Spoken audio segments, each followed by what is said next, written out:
Esse é o padrão de Deus. E esse homem, como crente, ele resolve dar um jeito nos problemas da vida dele com o padrão do mundo, em vez de espelhar-se naquele padrão de Deus. Porque muitos dizem que Eucana casou com Penina porque Ana não podia lhe dar filhos. Então, para ter continuidade na família, ele resolve casar com Penina, para que ela pudesse gerar filhos. O papel do homem no casamento, Jesus ele vai falar, se eu não me engano, Paulo ele vai falar, que é amar a tua esposa como Cristo amou a tua igreja e assim o santificou. Então o homem ele tem que amar a sua esposa, independente das falhas dela, como Cristo nos amou, e santificar, ou seja, levar a sua esposa a Deus. Só que o que a gente vê aqui não é ele levando a necessidade da esposa a Deus, mas é ele dando um jeito com a própria mão dele na dificuldade que ele tinha familiar. E o que isso acarreta? Problemas, com certeza. A Bíblia vai dizer que todos os anos ele cumpria os mandamentos, subia ao templo, servia sacrifícios ao Senhor, adorava o Senhor. E passou muitos anos, tanto que ele vai dizer que a Bíblia vai dizer que Penina tinha filhos e filhas. E todas as vezes Penina atormentava Ana. E quando eles iam subir ao templo, essa irritação aumentava. Quando eles iam adorar, sacrificar o Senhor, participar ali da ceia, do culto, a Bíblia diz que Eucana, ele separava uma parte melhor para Ana, porque ele o amava demais. E a outra parte ele separava para Penina e seus filhos e ele. Isso gera muito embate. Por quê? A gente está vendo uma entrega maior para uma e uma igualdade com os filhos para a outra. Moisés ele vai dizer, já que vocês têm duas mulheres, que seja dividido igualmente. Desculpa a palavra. O ato sexual, o ato financeiro e a afetividade. Já que vocês têm mais de uma mulher, que seja dividido igualmente a todas. Todos esses atos. E que Eucana vai fazer aqui, gente? Pelo amor de Deus, não estou falando mal só de Eucana, não, tá? O que ele vai fazer aqui? Ele vai tentar tapear um pouquinho do seu feito ali, do mal que ele trouxe para sua família, reservando uma parte maior para Ana, porque ele a amava, e deixando Penina só olhando. Imagine a cabeça dessa mulher, gente. Quer dizer, eu gero, mas todo ano tenho filho, todo ano tenho filho, e a parte maior fica para a mulher que não dá nada, que não faz muita coisa. Imagine a cabeça dela. Quer dizer, eu casei com um homem, filho atrás de filho, porque era o que ele queria, e toda vez que ele vai separar, dividir, ele divide a melhor parte para ela. Então é até compreensível um pouco Penina. E também é lindo demais ver Ana. Por quê? Diante de tudo isso, Ana se calava. Ana não deixava de respeitar a tua casa, não deixava de respeitar o teu esposo. Ana, ela se calava diante da situação para não pecar. E por que Penina atormentava tanto? Ana achava que era pelo fato dela não ter filhos. Só que você observando as entrelinhas do texto, a gente consegue compreender que não era só do fato dela não ter filhos que Penina atormentava. mas pelo fato dela não ter filhos, e Eucana o amava mais. Penina não só atormentava pelaquilo que ela não tinha, mas Penina atormentava ela pelaquilo que ela tem, que ela tinha. Então a gente precisa entender que o inimigo das nossas almas, ele não está preocupado com aquilo que a gente tem, ou aquilo que a gente não tem, para falar a verdade. Ele não está preocupado com aquilo que a gente não tem. Ele só está preocupado com uma coisa: o amor que Deus tem por você. Você não é perseguido tanto só porque você não tem nada. Não, você tem tudo. O amor de Deus. O novo evangelho, ele chama Jesus Cristo como noivo e a sua igreja como a noiva dele, como se fosse um casamento. Então não foge da Bíblia se a gente globalizar esse amor de Eucana pelo amor de Deus por nós. O inimigo, ele não persegue a gente à toa. Ele não persegue a gente pela força do nosso braço, pelo que nós mesmos produzimos. Não, jamais. Ele persegue a gente porque ele sabe que aquele que tem todo o poder de fazer coisas sobrenaturais nas nossas vidas nos ama. Aleluias. Aleluias. É por isso que ele tenta te parar. É por isso que ele tenta te paralisar. É por isso que ele tenta te menosprezar, te diminuir. É por isso que ele te esmaga, ele te espreme. Porque a preocupação dele não é aquilo que você pode fazer, mas aquilo que Deus já fez por você. Aleluias. Então,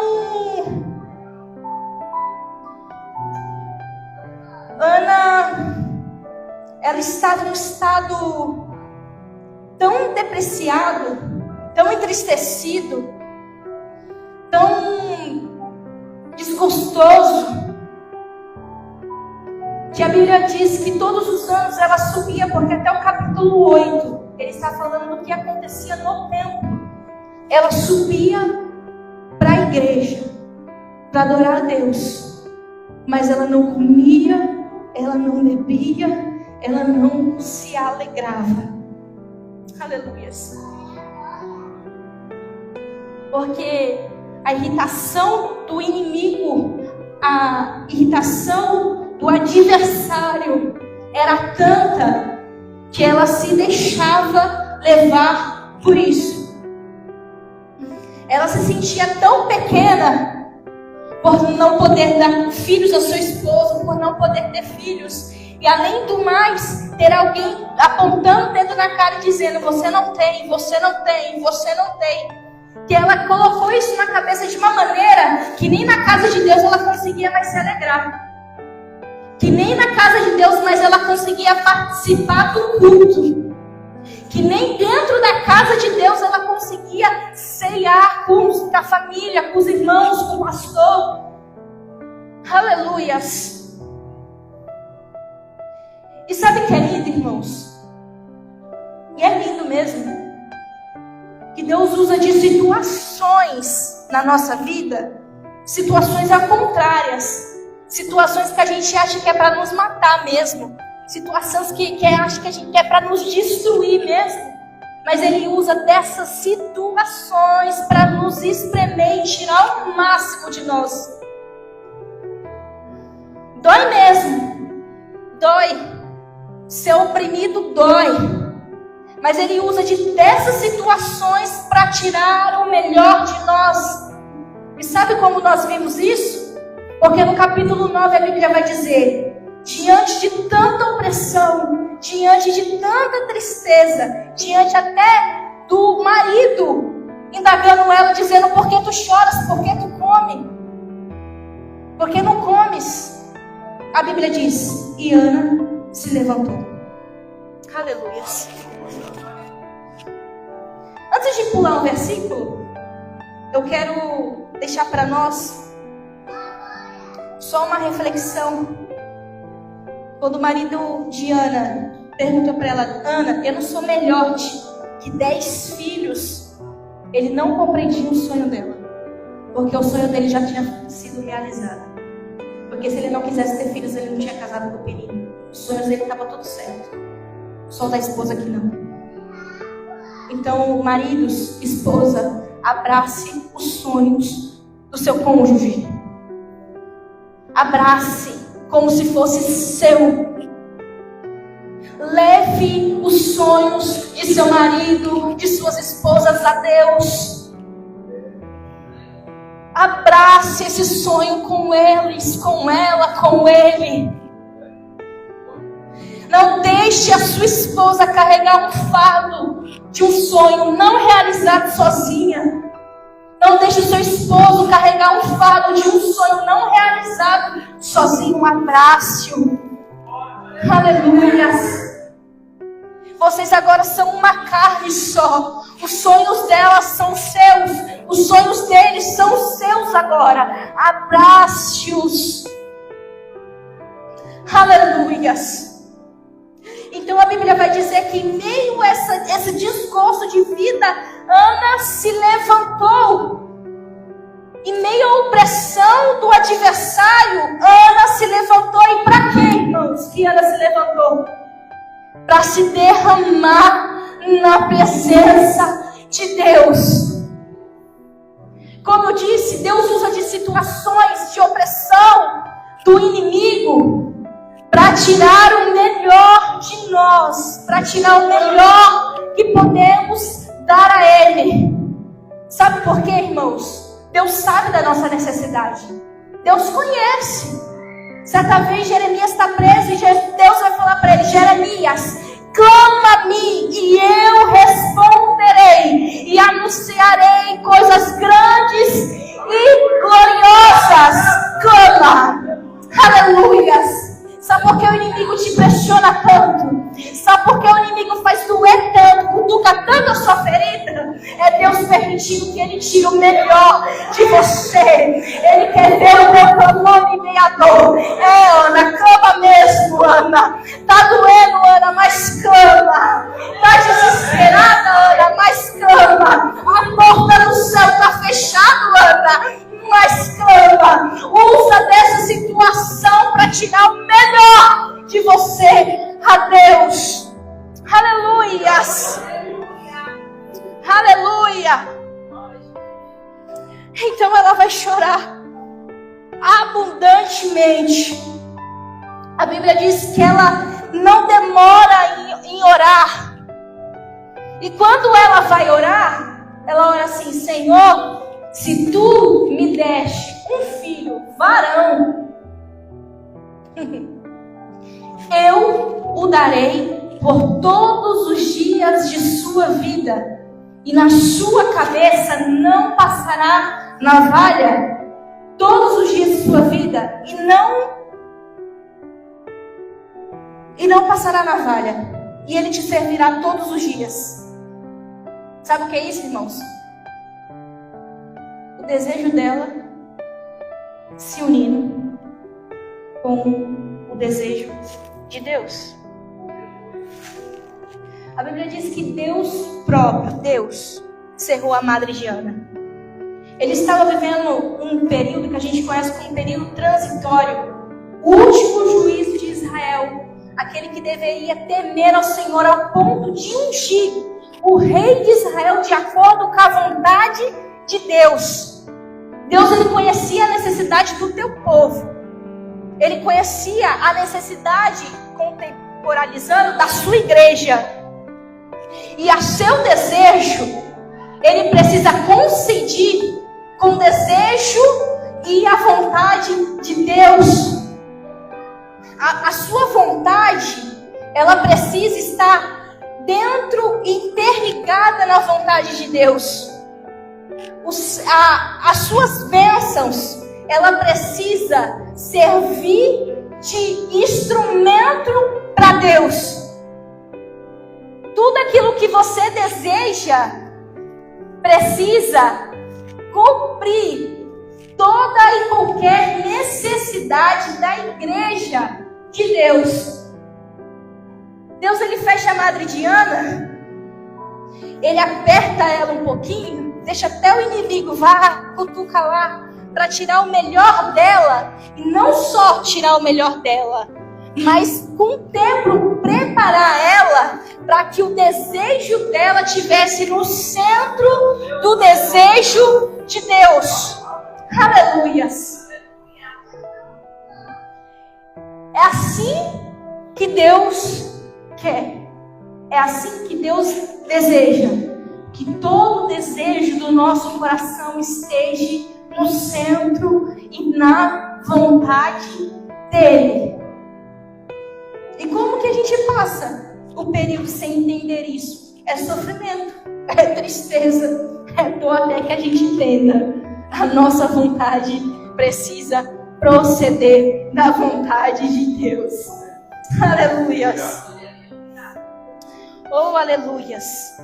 E quando ela compreende isso, ela vai dizer: e não passará na sua cabeça navalha, que significa um acordo, falando uma palavra que fugiu da mente, um pacto até com o próprio Deus. Deus, ele vai dizer para a mãe de Sansão: a seu filho não tomarás vinho, falou para a mãe de Sansão, e na cabeça dele não passará navalha.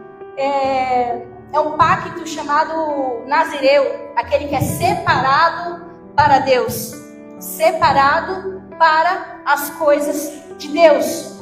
E quando ela fala assim: Senhor, sobre a sua cabeça não passará navalha, olha que interessante. O Eli parou ela e disse: tu tá bêbada. Tu tá bêbada. Para se ter um nazireu, precisava de total santidade. Não se podia beber bebida alcoólica nem coisa forte.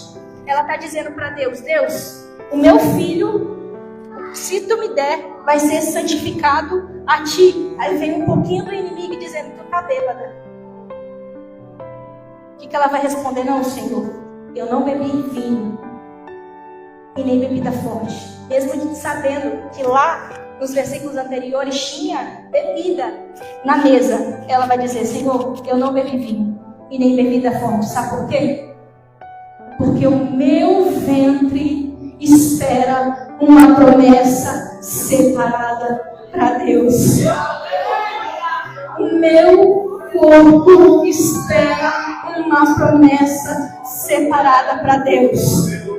Eu estou renunciando todas as coisas desse mundo, todas as coisas que estão propício a mim, porque o meu corpo espera uma promessa da parte de Deus. Aleluias!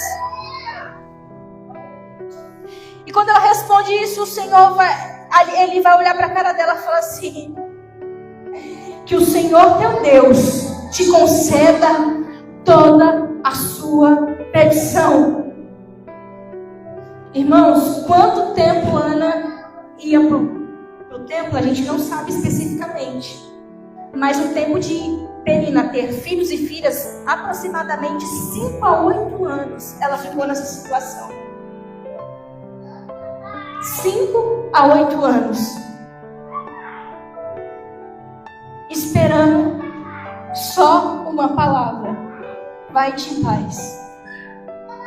E a gente vem para a igreja, né? Esperando: Deus, fala comigo, aquieta meu coração, aquieta minha alma, responda-me, Senhor, a minha oração. Aliás, responda-me o desejo do meu coração. Só que ela entendeu: antes de eu receber no culto, eu preciso entregar o culto. Aleluias! Demorou um pouquinho de tempo para ela entender que antes dela receber do culto, ela precisava entregar o culto. Oh, meu Deus! A gente vem aqui nessa noite, irmãos, a gente tem que entender que antes da gente pedir para Deus abençoar, para Deus abrir, para Deus fazer, precisamos entregar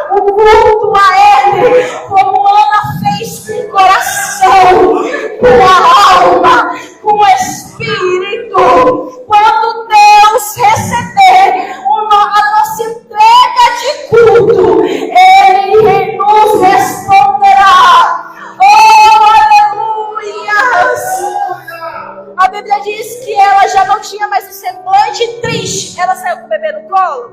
Não. Estava no ventre? Não. Mas saiu feliz. Por quê? Porque quando a gente entrega o culto para Deus, Ele nos fortalece para esperar o tempo da promessa. Deus, Ele vai estruturando a nossa vida para esperar o tempo da promessa. Oh, aleluia! Deus, Ele vai tocando na nossa estrutura para suportar o tempo da promessa. E é triste? Não, é glorificando. Ainda não chegou, mas vai chegar. Porque aquele que me prometeu, Ele é fiel para cumprir. Não é triste, é feliz. É regozijando na presença de Deus. Porque Ele é fiel para fazer.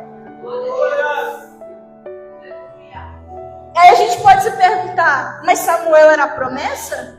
Ana orava? Ela não orava. Ela não tinha ouvido nenhuma voz dizendo, eu te prometo um filho. Ela estava buscando o filho. Mas nos versículos anteriores a gente vai ver que ela tem o bebê, ela espera o tempo de amamentação e o seu marido chama ela para ir para o culto. Ela fala, não, vou esperar mais um pouquinho, vou desmamar o bebê aqui, porque depois eu vou entregar ele a Deus, a serviço de Deus. E o marido dela vai falar para ela que o Senhor cumpra tudo o que lhe tem dito. Quando foi que Deus falou com Ana? Quando? Porque não foi com Eli. Ele disse que o Senhor conceda. Mas o que o Cana está dizendo é o futuro. O menino já nasceu. Então, se fosse a palavra de Eli, o menino já tinha nascido. Certo?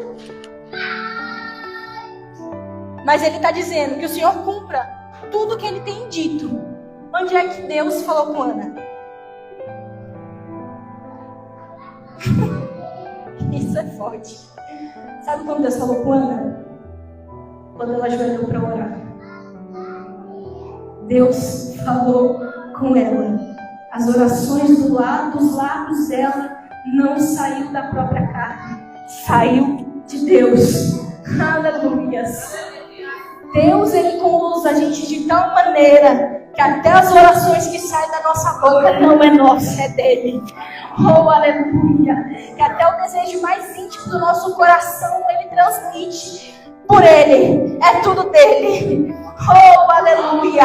A promessa que Deus fez pro filho de Ana veio dela mesmo, da boca dela. A gente não precisa de grandes pregadores. A gente não precisa de grandes profetas. A gente precisa de um ouvido e um coração atento para Deus falar e usar a sua própria vida para transmitir as coisas que Ele tem para ti.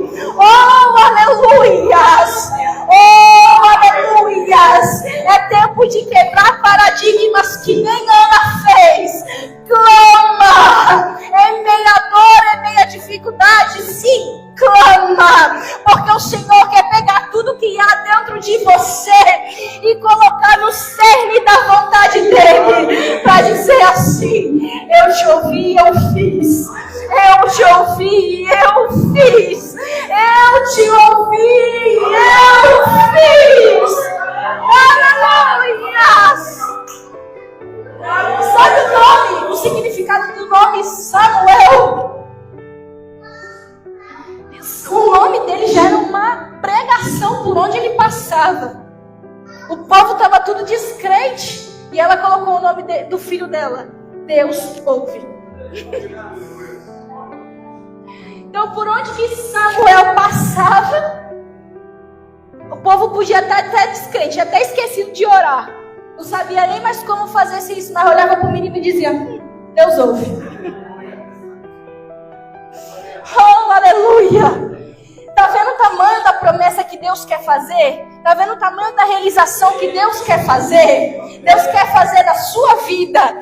Oh, aleluia, das coisas que Ele tem para ti, uma resposta para o mundo. Oh, aleluia, tudo que Deus for fazendo em você, por intermédio dEle, para a presença dEle, para o que Ele quiser fazer, é uma resposta para o mundo. Deus ouve. Oh, aleluia.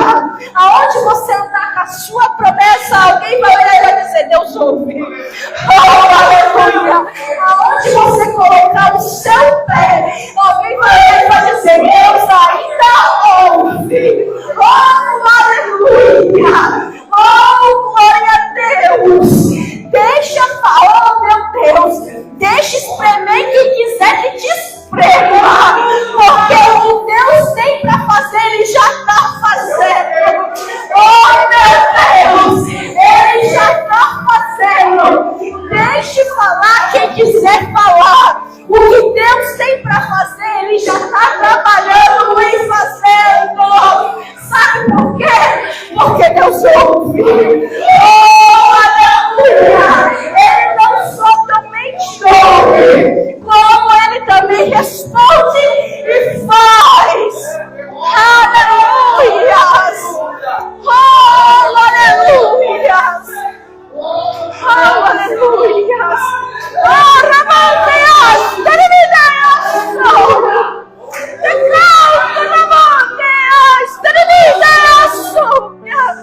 Oh, aleluia. Deus faz. Aleluias. Eu quero que você saia daqui com essa palavra. Que tudo que Deus fizer na sua vida vai ser uma resposta para o mundo.